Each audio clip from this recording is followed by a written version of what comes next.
Okay, so let's cross the fingers and let's go ahead. So first of all, thank you, Cruz, for organizing this workshop today.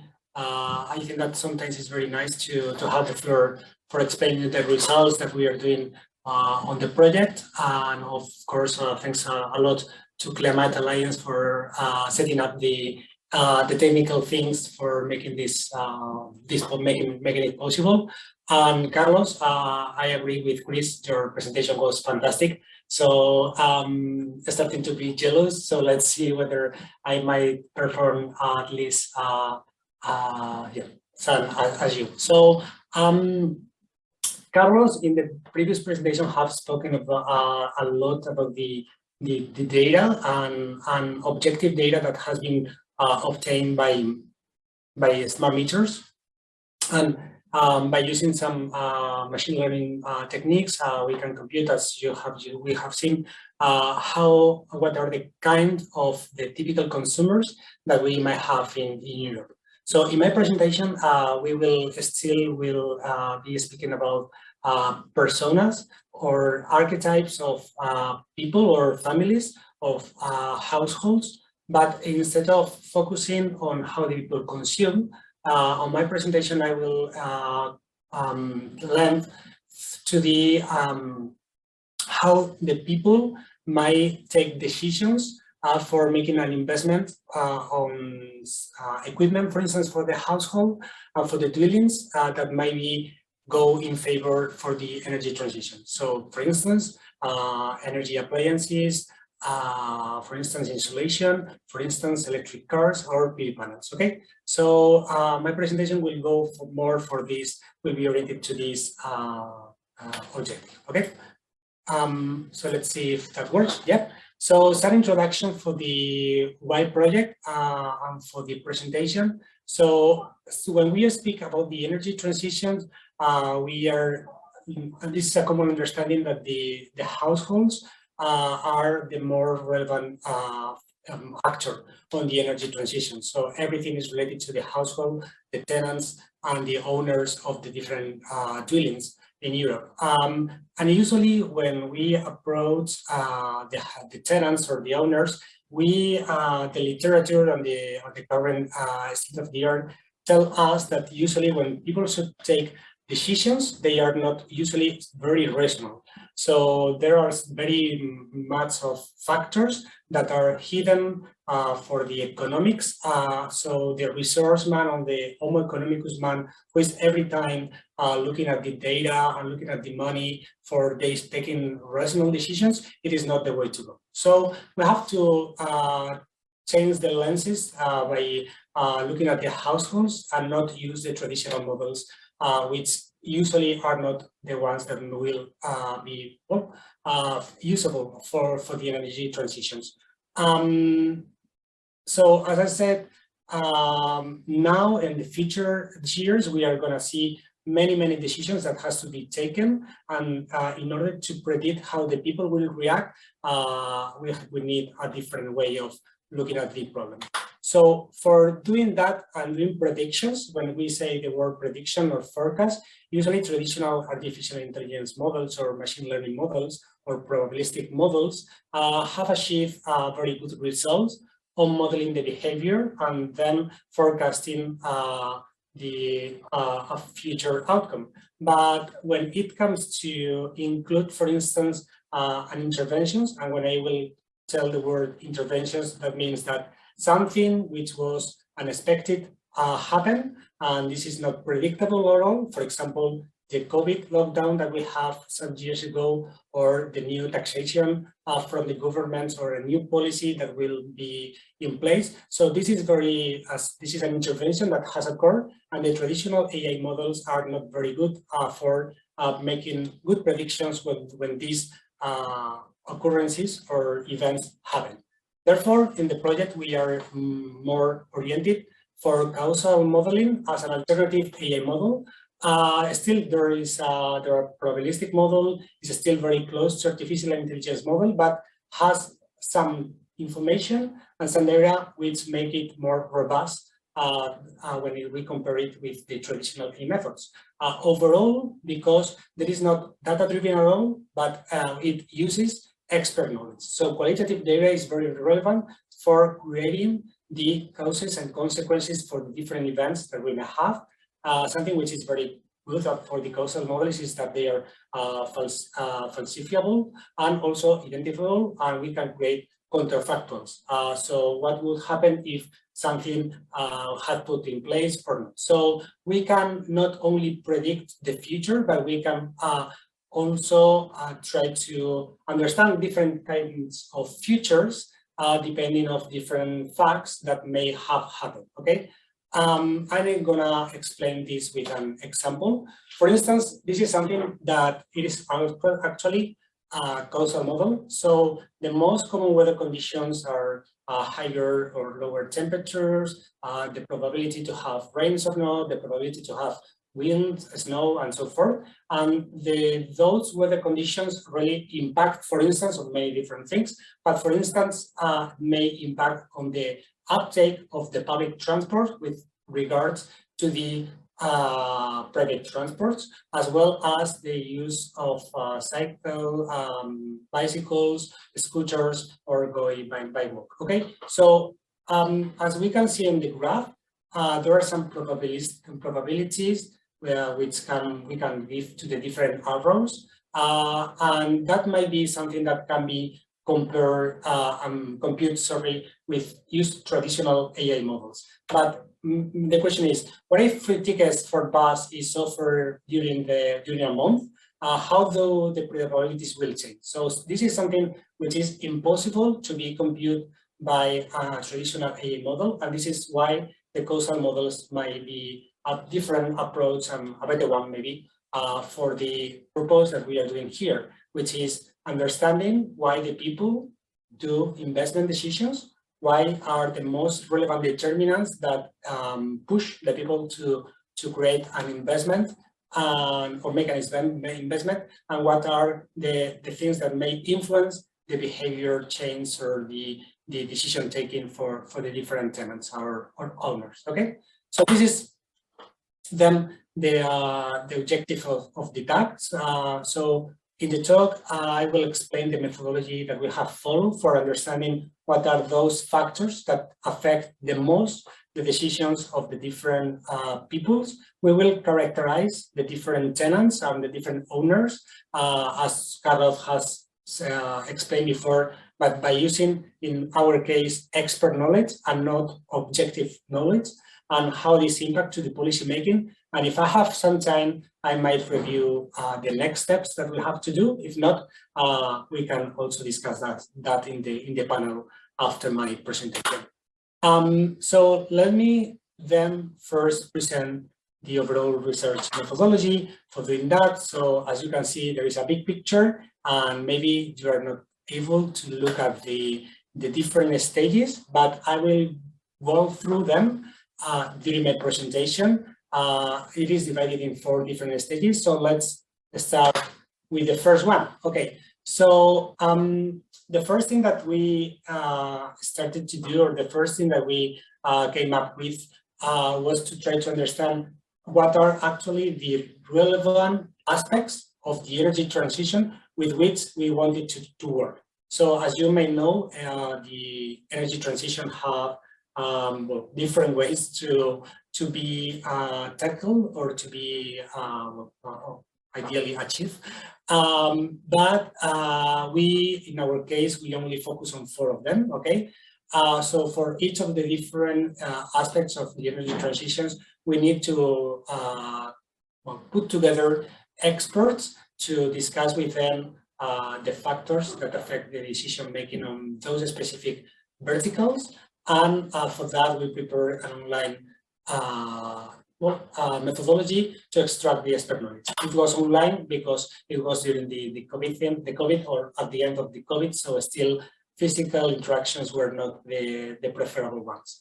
So first of all, the 4 focus of the energy transition that we focus on why are the buildings, so everything which is related to the heating and insulation, the uptake or renewal of the everyday appliances. Then we are very focused on the flexibility markets and all which is what happened with the local flexibility markets, the smart storage with batteries, the role of the aggregators, the distributed generations, and so forth. And finally, we are very also tended to include the mobility sector as a one relevant vertical for the energy transition. So as I said before, everything which is related to micromobility, public transports, electric vehicles, and so forth. Okay. So for each of those 4 aspects that we go to them, we try to gather or to assemble a panel of experts with 4 main pillars: to be interdisciplinary, to be intersectorial, to be mostly international, and to try to balance the gender. In this next table, what you can see, it is a summary of the people who was first asked to join the panel, the people who actually joined the panel. For instance, for the building, we contacted with 13 experts, but only 7 agrees to participate. And for the gender balance, which you can see that we were not very good at making this happen. But for the others columns, we think that we created a very interdisciplinary, intersectorial, and international panels. Okay, so what we did with the experts, so we have to create something novel for them.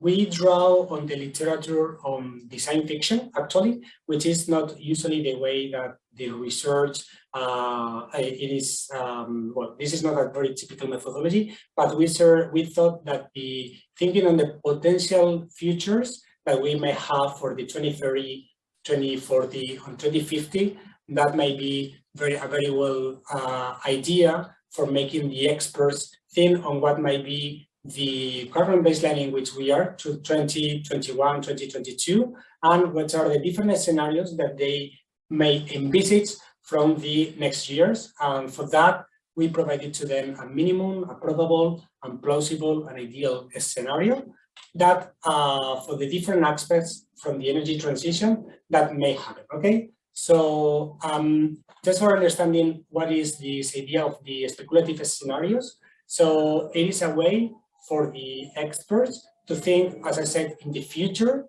and from the future start to collect evidence on what would be the ways in which the people will behave when, for instance, something happened new in 2040, 2050, what might be probable, what might be plausible, what might be possible. And with this way of thinking, we can extract meaningful information that wouldn't be impossible to gather by other ways of questionnaires or interviews. Okay. So as an example, for instance, from the mobility sector, we provided to each of the different experts to the scenarios. So as I said at the very beginning, so the former or the baseline scenario, for instance, from the mobility was, okay, we are still with fossil fuel cars. So the minimum scenario that we may envisage for the next years will be that we will see how the electric vehicles will be more popular. And maybe the money that they cost will lower and more adoption of the electric vehicle. So something which might be more probable, but just yet in the future years, is that the people will not use the car a lot, but they will favorite the public transport or the carpooling, car sharing, the electrification of the whole mobility, and also the certification of the mobility. So everything will ride with companies that have the money and have the power for making real investments on the energy transition for instance, logistics or delivery of goods. Another less probable, which is the plausible scenario, is that so still we will live in cities, but still we will work more from house, and then the mobility that has to really happen will be only in robotaxis, for instance. So the private cars will be something from the past, and still for the for visits to families with maybe in other cities or for making travels. So the people will favorite the speed trains, for instance, or another way of communication which allow them to move from outer of the city, but not with the private cars. And finally, the ideal scenario that we proposed to the experts was the ideal. So what if we live in a cities of 15 minutes in which we don't need any kind of mobility, only our legs, because everything will be very close to us. So 15-minute cities are cities in which people can find anything that they need only in a 15-minute walk, okay? So that was an example of these scenarios. So for each of the different scenarios, we asked to the experts to provide to us the intrinsic and extrinsic determinants or factors or drivers that may foster an investment decision on each of the different scenarios, the potential barriers that may hinder those investments that has to be, as I said before, on the shoulders of the households, and the potential rebound effects that could happen or arise while fostering the scenarios. So some of you here today in the participant list participate on that methodology, and we give to you this template with post-its. So for the green were the internal factors that the people think that are very relevant for the people to take a decision.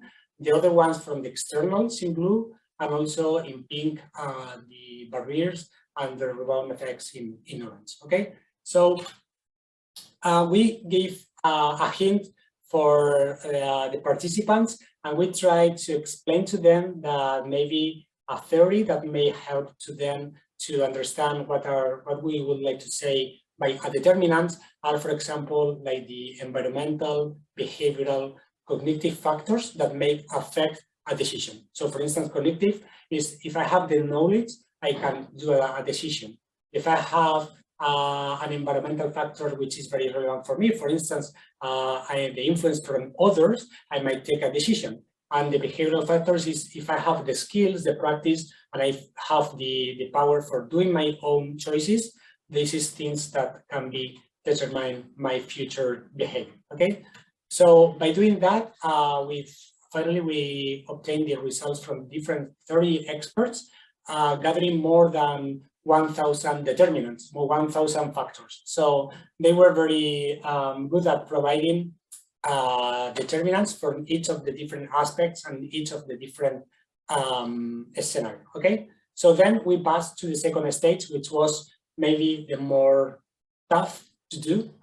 Some of you were also coding the data. So 2 different experts were assigned to code the data, and a third one was the one who has to validate the codes. So coding, it is a methodology which is very useful in qualitative research, in which we have to try to map the words that is given by experts or by the citizens, by the role of people, and to try to find a list of specific codes that map exactly what the people have said or trying to say. Okay, so imagine that if we need to map the whole common language from the Spanish, for instance, our coding will be the dictionary. Okay, so the dictionary are the words that are used by the people. So and for doing that, instead of creating new codes from the very beginning, we thought that it would be very nice to have a framework for making the codification and for making the agreement from the different people. So something that we gave for the experts, where we explained to them some theory behind the self-determination theory, which is a theory that explains what are the actual social and psychological needs of the people, so they can actually understand how to map the things or the determinants given by experts to map them to the socio-psychological needs of the population. So for instance, here, the most typical ones are the ones related to the autonomy, the competence, or the relatedness. So that might be the codes, okay? So something which is related to the feeling that one has or the willingly endorsing one's behavior is the autonomy. For example, everything which relates with self-efficacy. Competence is something in which the experience of mastery and being effective is one activity, or relatedness, the needs to feel connected with the belongingness with others. Okay, so the determinants can be mapped to those kind of psychosociological needs, and actually, for doing this exercise, we gave to the researchers those cards to help to them how can map the inputs from the experts to the actual codes, which were the physicalness, meaning, competence, relatedness, autonomy, security, stimulation, and popularity. Okay, so the results that we got for that. So as I said before, 1,178 determinants were provided, and by using this table, we can see that some of them were related to the minimum probable, plausible, and ideal scenarios, and also on the rows, we can see that they belong to the flexibility, appliances, building, and mobility verticals. Okay. So then we have to create a taxonomy. And as I said before, the main themes or the main topics that we have were the socio-psychological needs. But then using the socio-psychological needs, we also observed that there were some specific nuances for the data collected that we need another coding for making this, for gathering different views in only one meaning or one code. Okay, so then we decided to use the level 1 or the top tier, the basic psychological needs, and we add another need, which was the one related to financial. So financial was not initially foreseen because that wasn't a psychosocial need, but because we were thinking all the time on investment decision, we think that the financial are very relevant for us. Okay, and from them, the experts derived still 32 individual determinants that in general were able to collect all the ideas provided by the experts. So in essence, we map the 1,178 the individual determinants to 32 global determinants. Okay, so we put them in a visual way for making them the taxonomy more understandable for all of us. And as you can see, we have the autonomy, physicalness, relatedness, popularity, meaning, security, financial, competence, and stimulation, all surrounded by some two-tier or second-level determinants, which were, for instance, from stimulation, that was the one that I just commented. For instance, for stimulation, the people might be stimulated by novelty, might be stimulated by making brag, or might be stimulated by fun, having fun.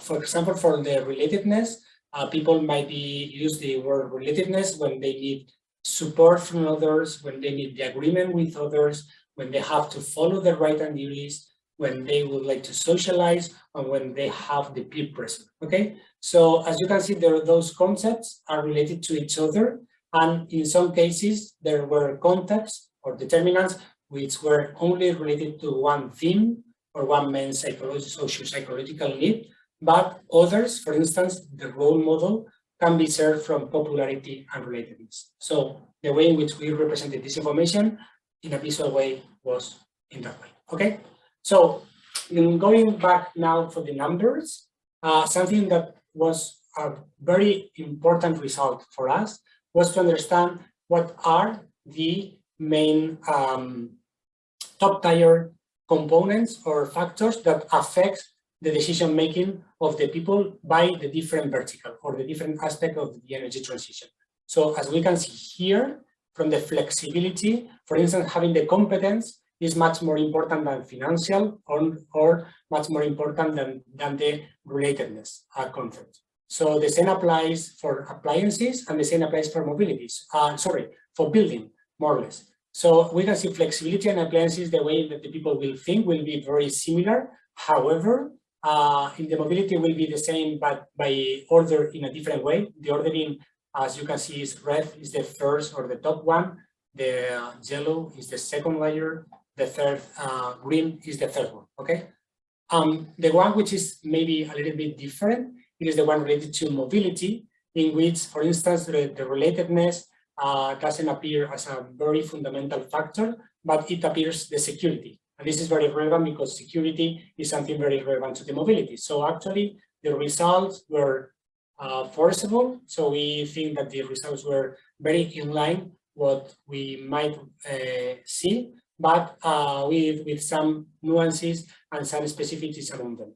But in general, financial aspects are very relevant, but more on top of financial aspects, competence seems to be the most relevant factor in line with relatedness that may affect the decision making from the people when it comes to take an investment decision from the households. Okay, so these actually are what I have already commented, but with words. And something which is very relevant for us is that when we review the state of the art, almost all interventions and existing literature only focus on financial determinants, when we have seen that financial determinants are relevant, but not the most the most relevant for taking a decision. So having the connection with others, understanding the family issues, the family needs, their relationships with the peers and with the relatives, and overall having the competence to take a decision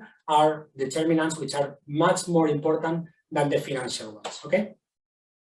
Finally, with this part, I will conclude what we have done with that. So in this stage, as you can see, we can now understand what are the factors for the people to take a decision. This is good, okay?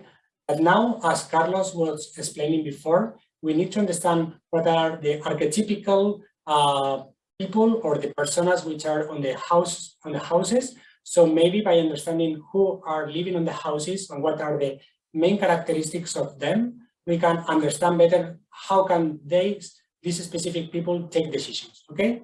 So in order to take the individuals as a whole, we wanted to understand the way in the people can think.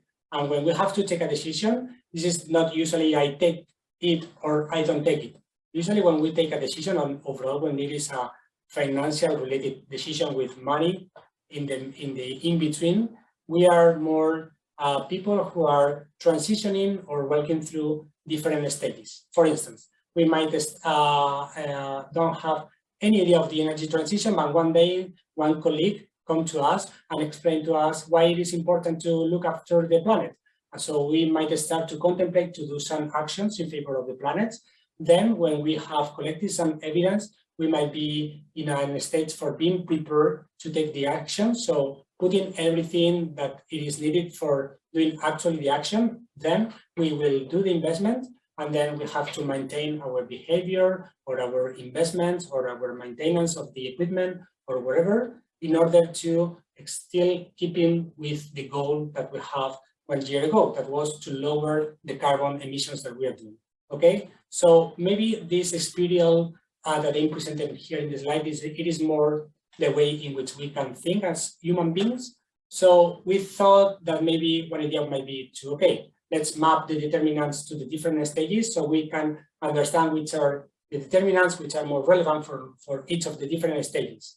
But then, as I said before, we thought that it was much more interesting to first understand the different tenants or owners of the households, then to understand which is the state of the change that each individual or the households or the dwellings are, and then to try to understand which are the determinants which are more relevant for the different phases, okay? And this is the work that we are doing right now, okay? So for the archetypes or personas are exactly the same. So usually when we are thinking of archetypes are symbolic images that we unconsciously understand, okay? So for instance, I took those ideas from a previous research, but after looking at the data and reviewing the state of the art on the different archetypes for the consumers and the decision makers, we found only 7 types of archetypes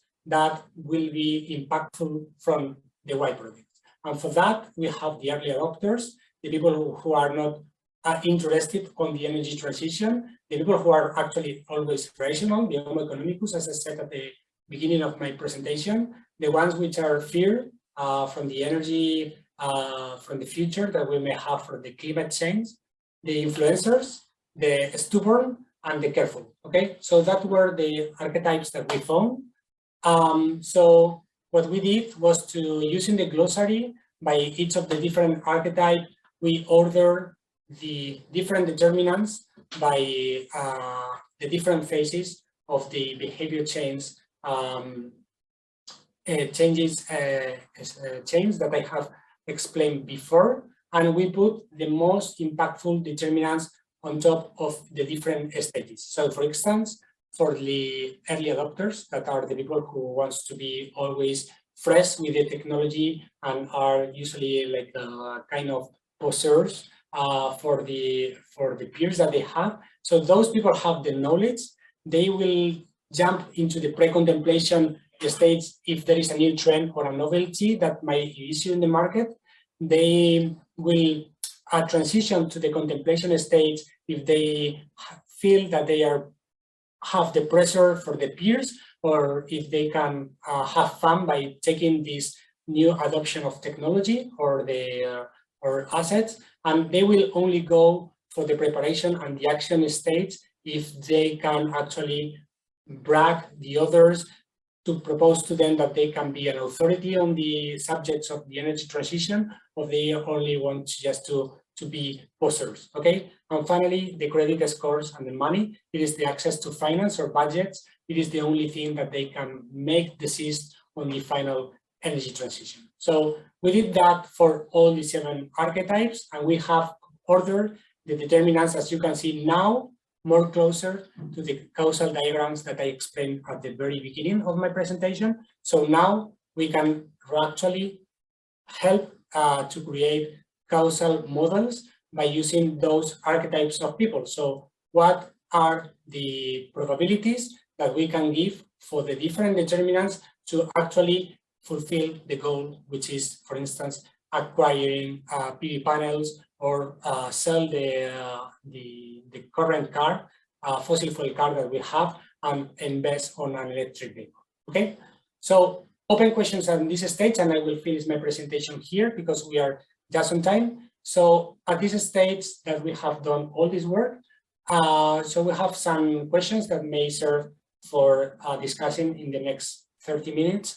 So how general are the archetypes that we found? So we found only 7 types of people, that but by usually we are very dynamic and we are very liquid, if you want to use another word for doing that. So usually putting people on one persona, it is maybe a narrow way to understand how we behave, okay?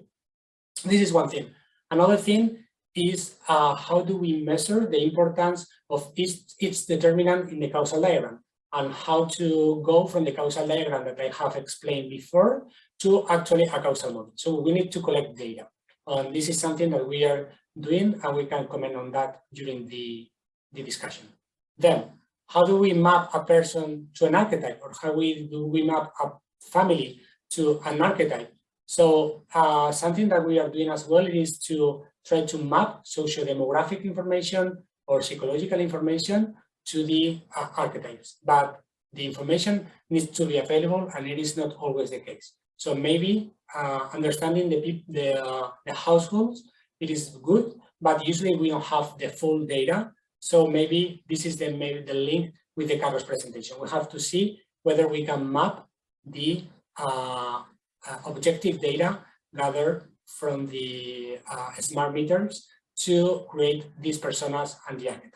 And finally, the last question that I give here for the panel, it is that archetypes in the current states that we have proposed to them are something general, but they might be very different on each of the different aspects from the energy transition. And I explain myself.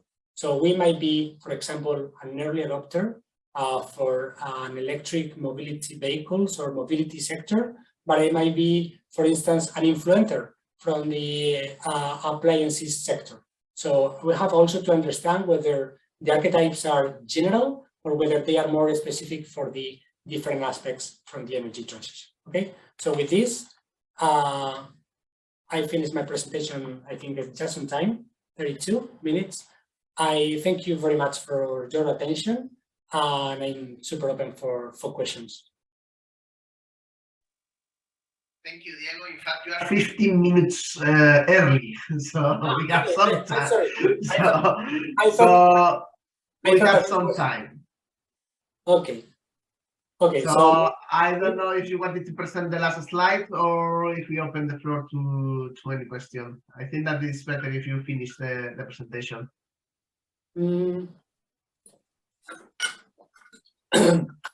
As you wish, Cruz.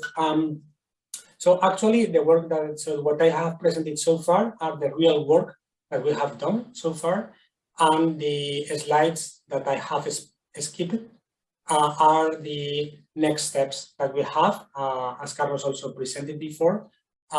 So maybe if there are questions about how to validate those archetypes, or if there are questions related to how to map the archetypes with personas with data that Carlos has presented, we can I can use the slides. But I think that at this stage, I'm okay with the presentation, so we can start the panel, if you would.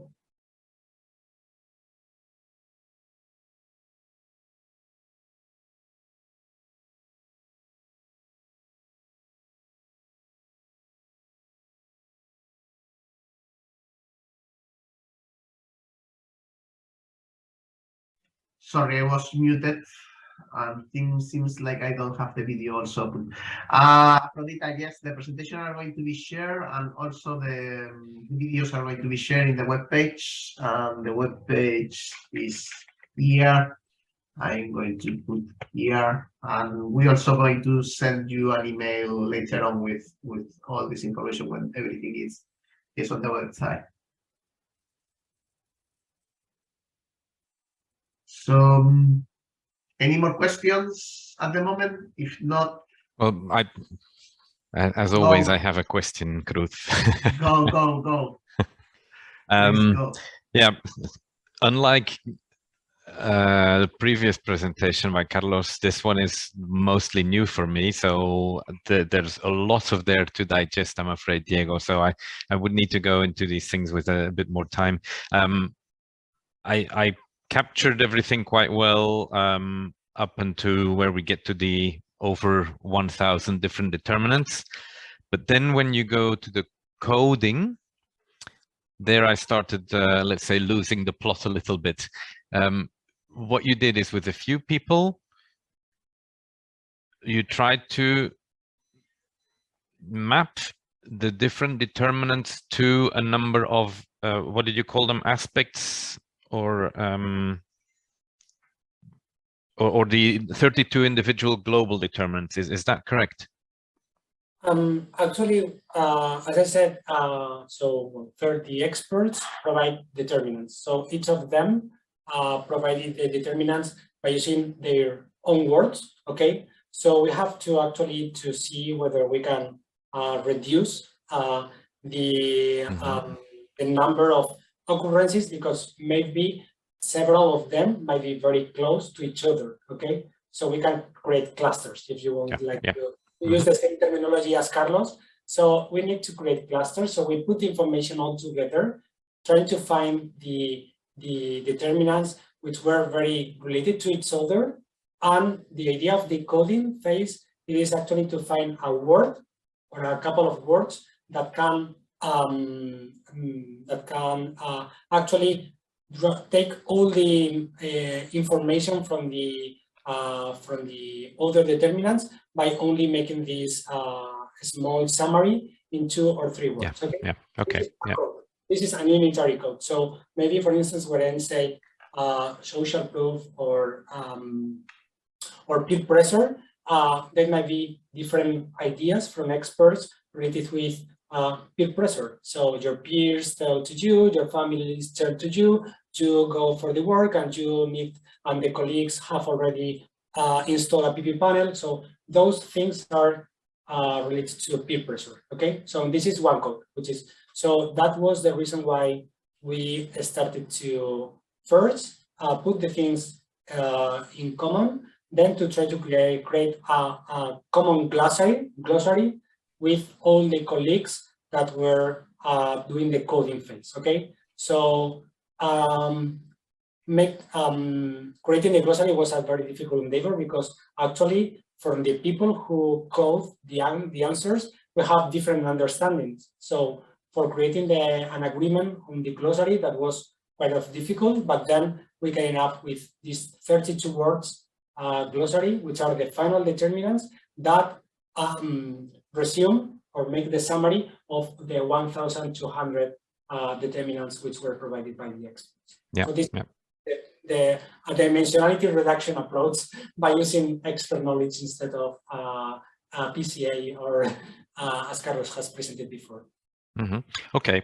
Yeah, then I understand what you mean. So basically the coding and the taxonomy are not two different steps. They are merged into one, really. Yeah. Mm-hmm. The way in which we order the information, but actually the coding is the actual, the real work. Okay. Yeah, so yeah.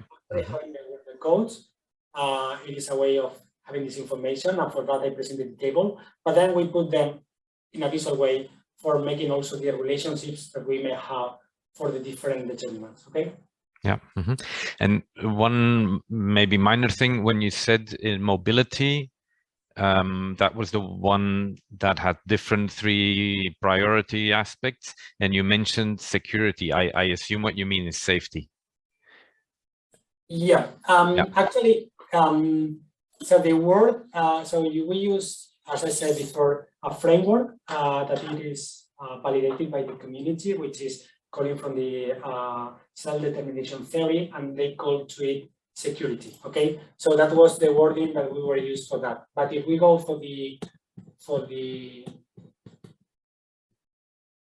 if we go for the security, as you can see, security have a small, so this is the general word or coding that set up the trust, the safety, the legal issues, and the risk profile. Okay, Okay. Yeah. So security is just a way for, it's a top a word that we use for aggregating the different aspects which are related to the safety or security. Yeah. So security is your tier 1 word, which encompasses the tier 2 concepts like safety and trust. And yeah, okay, understood.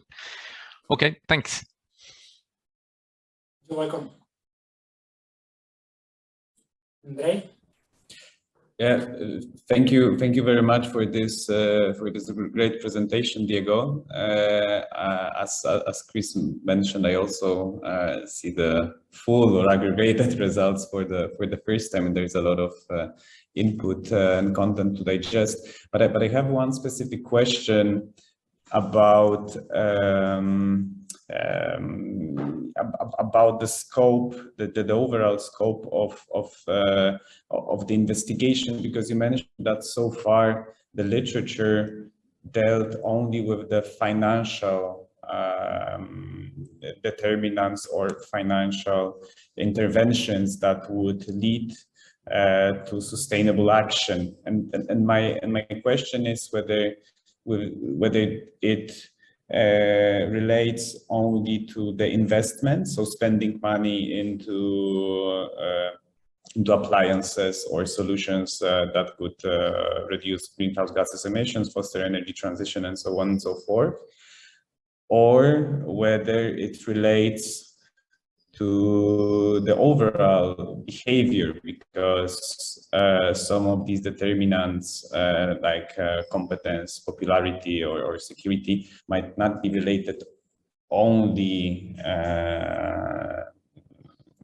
to kind of financial aspects or financial interventions, but also to other actions that people are driven with. And I'm referring here specifically to the literature dedicated to environmental psychology that was also dealing with these trade-offs, whether these might be financial incentives or the others. So my question is whether that relates only to investments or to, let's say, sustainable behavior in general.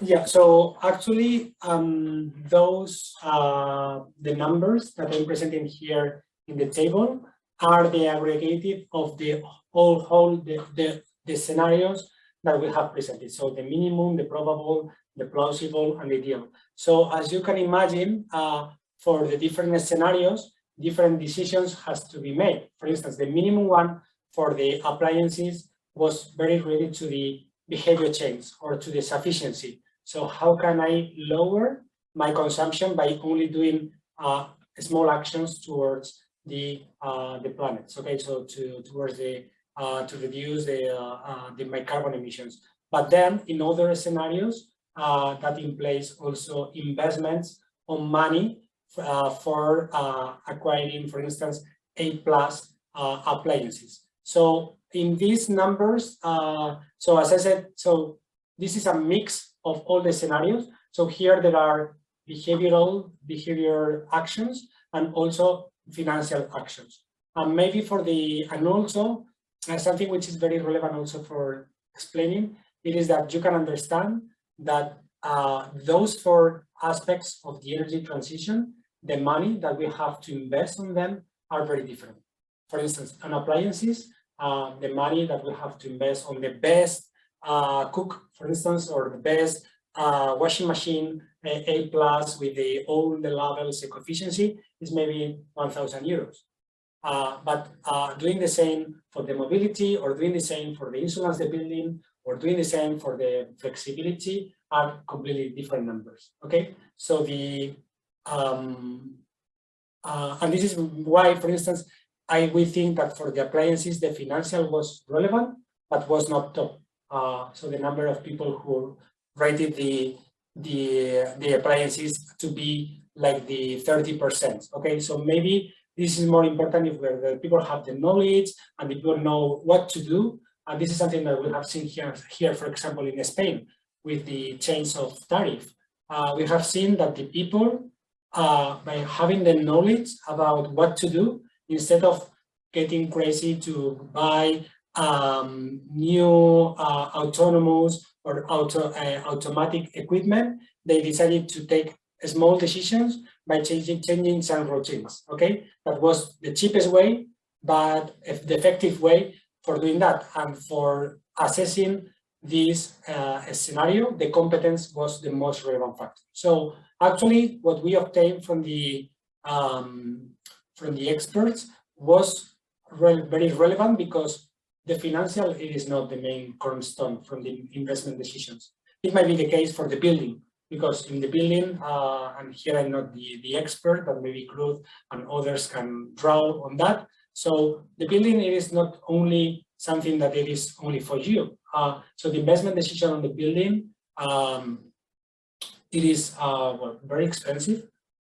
Sometimes changing the windows, it is something up to you. But if you have to insulate the whole building, you have also to take agreements with the neighbors and do a lot of things. So I mean, depending on each of the different aspects, maybe we'll have to look at the different things with different lenses, because actually it is difficult to compare appliances with buildings, because they are 2 completely different things. Okay, maybe also we have the information, but I think that it is very difficult to understand the small data. So we have this information disaggregated. Okay, so we have this information disaggregated by a scenario. So each of the different flexibility can be separated in 4. So we have 16 columns instead of 4. Okay. I don't know whether, and what I said before, the financial aspects were always relevant. They are, but they are not the most one. So for us, that was our most relevant finding here. Okay, thank you.